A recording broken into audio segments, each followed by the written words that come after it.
Bismillahirrahmanirrahim. Assalamualaikum warahmatullahi wabarakatuh dan salam sejahtera.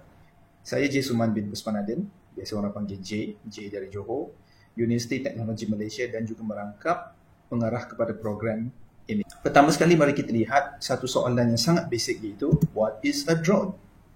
What is a drone? Kalau anda adik-adik cuba type dekat internet, type saja D-R-O-N-E, apa yang keluar? Biasanya perkataan-perkataan inilah yang selalu keluar dahulu. Unpiloted aircraft, spacecraft, dan ini UAV, Unmanned Aerial Vehicle, yang lazimnya sinonim dengan drone. Namun adik-adik semua, drone itu sendiri membawa maksud Dynamic Remotely Operated Navigation Equipment. So dia sebut sini equipment, tak semestinya vehicle, tak semestinya robot dan sebagainya. So basically drone itu bermaksud sesuatu yang kita boleh mengawal secara berasingan dari suatu tempat yang berasingan dan kita boleh navigatekan dia. Maknanya navigatekan dia, ya. Maksudnya mengawalnya, ya, mengawal sesuatu peralatan itu. Boleh jadi mesin dan boleh jadi robot dan sebagainya. Dan UAV, Unmanned Aerial Vehicle. Aerial tu membawa maksud apa-apa operasi yang beroperasi di udara. Ya, aerial. Jadi aerial vehicle ni maksudnya kenderaan yang dikawal yang beroperasi di udara, aerial vehicle. Unmanned maknanya tanpa pemandu. So unmanned aerial vehicle. UAV sememangnya adalah salah satu jenis drone. Namun drone tak semestinya adalah UAV. Itu perbezaan dia, ya, adik-adik, tuan dan puan sekalian. Maka drone itu membawa maksud yang lebih luas, tidak terhad kepada UAV sahaja. Mari kita lihat komponen-komponen asas yang ada pada sebuah drone. Jadi komponen asas yang pertama yang semua drone mesti ada, rangka ataupun kita sebut frame, ya. Frame itu sendiri. Okey, ini adalah frame dia je. Cuma tengok, ya. Frame dia beza sikit, ya.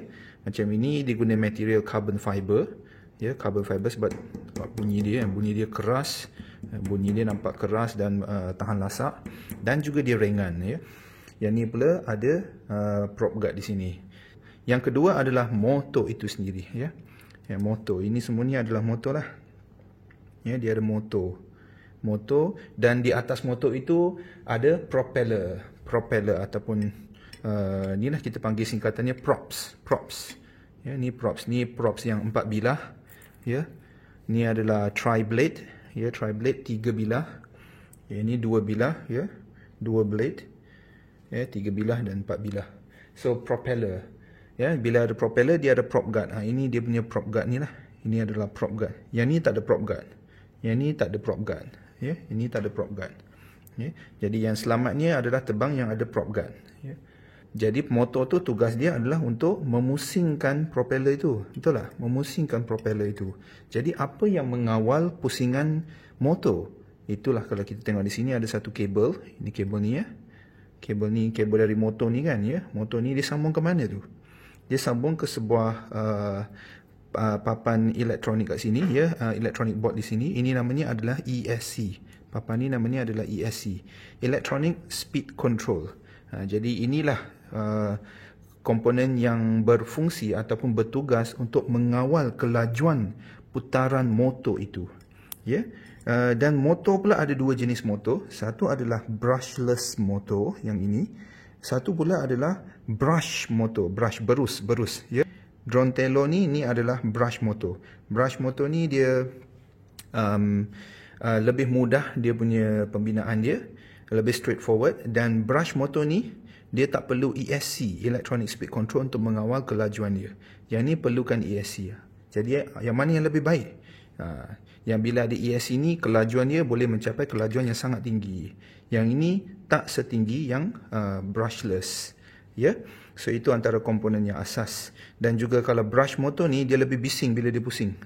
Ini tak adalah sebising yang brush, ya. Brushless ni tak sebising dengan ni. Dan efisiensi brushless motor lebih baik daripada brush motor. Ya, walaupun harganya lebih mahal sikit, tapi maintenance dia lebih rendah, efisiensi dia lebih baik. Apa-apa drone, dia punya otak dia ataupun orang panggil CPU dia, ya, adalah flight controller. Semestinya semua jenis drone mesti ada flight controller. Singkatannya kita panggil FC. Bukan FIFA Club ya, tetapi flight controller. Flight controller ini, ya, kalau kita lihat atas flight controller itu mempunyai microcontroller yang warna hitam tu. Ya, microcontroller. Jadi saya rasa anda semua pun tahu kalau dekat sekolah tu kita selalu belajar Arduino kan, ya. Arduino tu sejenis microcontroller. Namun dekat flight controller ni kita tak pakai Arduino, kita pakai STM32, salah sejenis microcontroller. Asas kepada drone juga mesti ada kamera, ya. Ini adalah kameranya. Cuba kita lihat kamera. Ni. Jadi macam mana drone gambar ini dipancar balik ke darat ataupun kepada display unit oleh pilot, sudah mestinya mesti ada transmitter. Inilah video transmitter yang bertugas untuk menghantarkan gambar atau video dari kamera ini. Ya, so video transmitter. Ya, semua ni mesti ada video transmitter ni, termasuklah DJI Tello ini, ya, tengok dia ada kamera dia. Ya, dalam tu mesti ada video transmitter, singkatannya VTX. Baik, ya. So VTX itu nak transmit signal ke display unit, ya, ataupun paparan dekat handphone atau skrin, mestilah kena ada antena. Jadi inilah antena yang bertanggungjawab untuk menghantar, dia sebagai perantaraan untuk menghantarkan signal video itu. Dan kalau kita lihat sini ada dua antena di sini, ya, dua antena, ya, dua antena. Antena ni adalah untuk video. Antena ni pula adalah untuk radio, video transmitter. Okey, ini menghantar signal video. Ini menerima radio signal. Radio signal ni maknanya kita pakai controller. Kita kontrol terbang-terbang dia kan, kontrol kan. Jadi signal ni dari sini transmit pergi ke sini, ya. Jadi dia berkomunikasi lah antaranya, ya. Dan ini antena ni terus sambung ke satu receiver. Receiver tu yang ada dalam receiver dekat sini, ya, ada satu receiver kat dalam ni. Tu lah, nampak tak kecil tu kan. Itu adalah receiver, radio receiver. Ini adalah video transmitter, ini adalah radio receiver. Dia menerima signal daripada control unit ni. Ya, control ni kita gerak-gerak. Ya, jadi itu antara komponennya. Jadi sekali lagi kita recap, ya, komponen asas. Pertama sekali rangka, body frame. Ini adalah lengan dia, tangan dia lah, orang kata lengan tangan pada frame itu. Dan kemudian ni ada motor, brushless motor, brush motor, ada propeller, ya, ada propeller guard, ya, ini propeller guard, ya.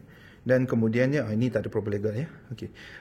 Lepas tu apa lagi? Ada kamera, ada video transmitter VTX, ada antena untuk video, ada antena untuk radio signal. Dan kemudiannya ada ESC, Electronic Speed Control, berfungsi untuk mengawal kelajuan putaran motor itu. Dan kemudiannya ada lagi yang penting ni, flight controller. Flight controller ni kira otak kepada keseluruhan drone itu. Dan atas flight controller itu mempunyai microcontroller. Ini pun samalah ni, cuma kita tak buka lah benda ni, ya. Dalam ni mesti ada flight controller dan sebagainya. Baik, dan kemudian ini adalah tempat kita nak cucuk bateri.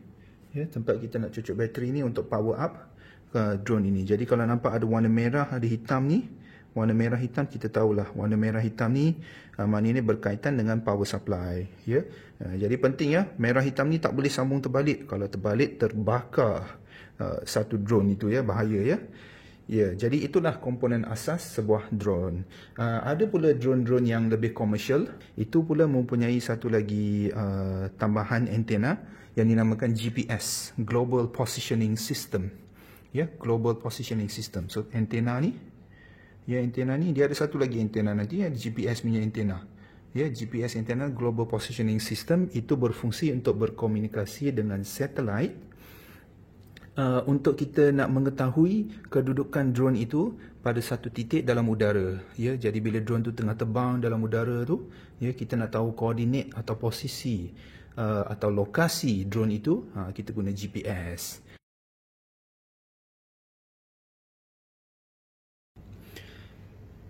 Seterusnya kita nak bincang asas pergerakan ataupun prinsipal pergerakan sebuah drone. Seperti kereta, jadi kalau kita bayangkan kalau ini adalah kereta, kereta ni bergerak hanya pada paksi X dan Y sahaja. Sama ada kereta ni bergerak ke depan, kita tukar gear reverse, ataupun kita pusingkan steering tu dia gerak ke kiri, atau kereta tu pusingkan steering ke kanan dia pergi ke kanan. Tapi semuanya pada paksi X dan Y, ya. X dan Y sahaja, ya, pada satu plane, axis. Tetapi drone ada satu lagi tambahan axis iaitu paksi Z. Paksi Z. Ya, kita ada paksi XY, ya, XY. Dan kita kalau drone kita ada satu lagi paksi iaitu paksi Z.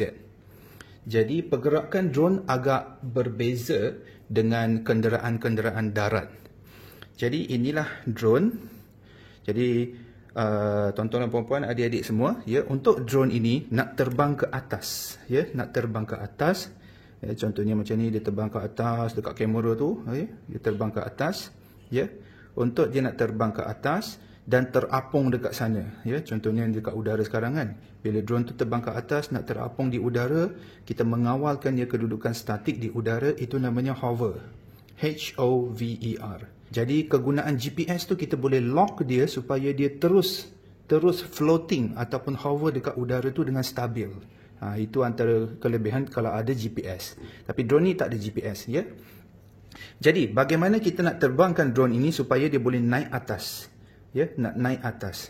Ini kita pergi kepada konsep prinsipal dia, macam mana pergerakan atau pusingan motor ini untuk menghasilkan daya tujahan tolak ke bawah, barulah drone ini dapat ditolak ke atas, ya.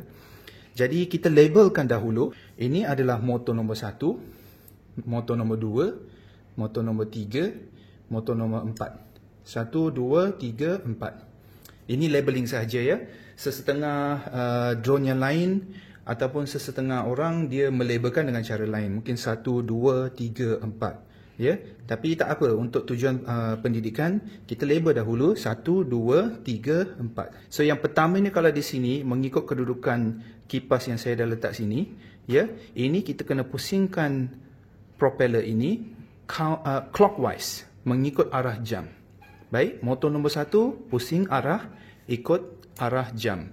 Jadi motor kedua dia kena berlawanan dengan yang sebelahnya, iaitu dia kena pusing lawan arah jam macam ni. Ya, nampak kan? Satu arah jam, satu lawan arah jam macam ni. Okey, apa berlaku adalah kipas ni bila pusing, angin dia tiup ke bawah. Bila angin tiup ke bawah, kita dah rasa ada satu daya, ya, yang menolakkan beban ini, iaitu drone ke atas. So bila ni berpusing, bagaimana pula motor nombor 3? Motor nombor 3 kena pusing arah mana? Motor nombor 3 kena berpusing sama arah dengan yang nombor 1. So motor 1 dan 3 kena pusing arah yang sama. Baik, iaitu ikut arah jam. Motor yang kedua dan keempat, yang ketiga kena pusing arah yang sama macam ini. Boleh, ya? Ya. So ini arah jam, ini lawan arah jam. Ini clockwise, CW. Ini adalah counterclockwise. Counterclockwise. Ya. So bila semua pusing macam ni, semua pusing macam ni, ya, macam mana nak pusing ni 4 jari ni, macam ni kan. Ya, dia pusing macam ni.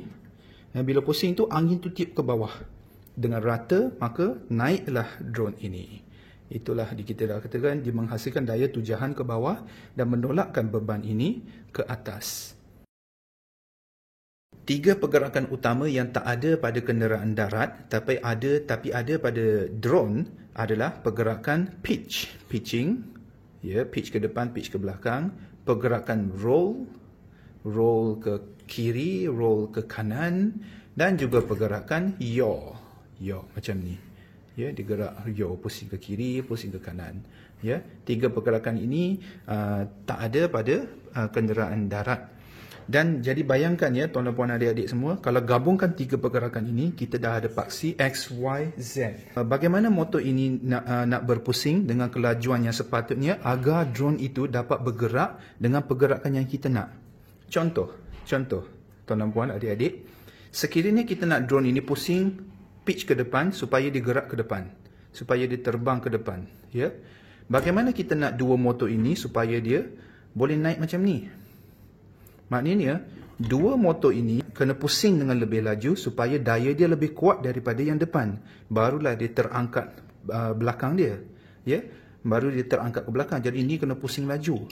Ini pusing perlahan sikit. Barulah dia terangkat macam ni. Dan sama-sama drone itu akan gerak ke depan. Begitu juga kalau nak gerak ke belakang, dua motor depan ini pula, motor nombor 1 dan 2 kena pusing lebih laju daripada yang belakang supaya yang depan pula terangkat. Ya, yang depan pula terangkat supaya keseluruhan drone itu bergerak ke belakang. Baik, itu kalau untuk nak pergerakan pitch depan belakang. Bagaimana pula untuk nak roll? Konsepnya sama, ya.